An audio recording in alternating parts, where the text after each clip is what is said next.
Students, company officials become nabobs. What is the meaning of nabobs? Nabobs means Nawab. So, Nawab, it means, of course, that the company acquired more power and authority. And it also meant something else. Each company servant began to have vision of living like Nawabs. They want to become more rich.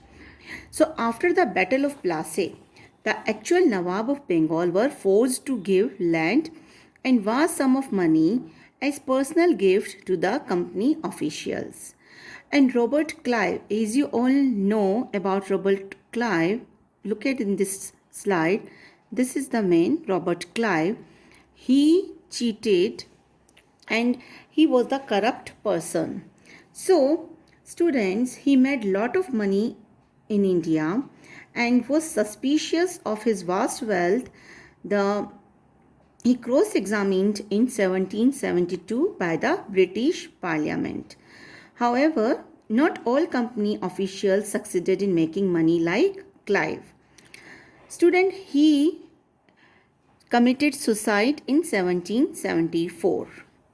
In next slide, we will see about Tipu Sultan. Tipu Sultan was the tiger of Mysore and the kingdom of Mysore from 1782 to 1799.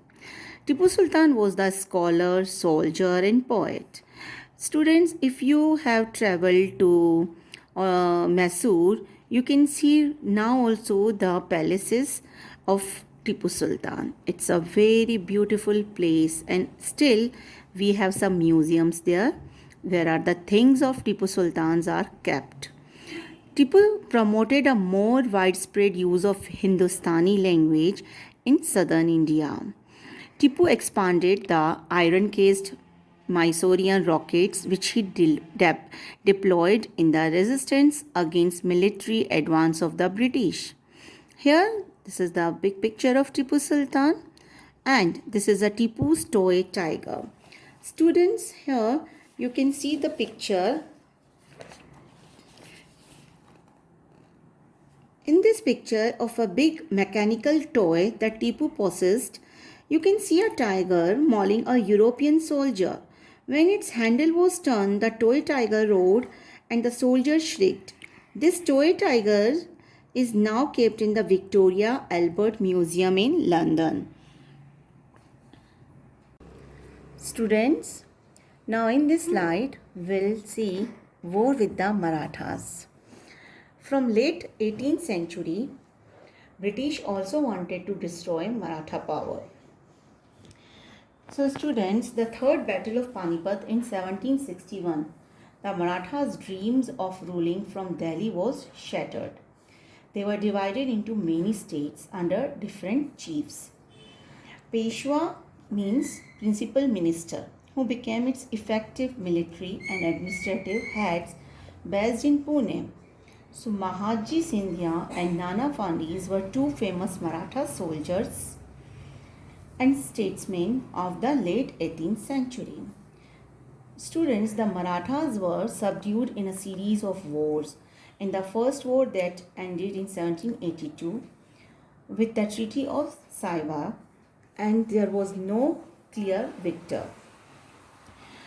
Finally, in 1817 and 19, Britishers crushed the Marathas and a new policy, paramountcy, was initiated by Lord Hastings. Here you can see the claim of paramountcy. The meaning of paramountcy means supreme power or authority. The state or fact of being of greater importance than anything else. So under Lord Hastings, Governor General from 1813 to 1823, a new policy of paramountcy was.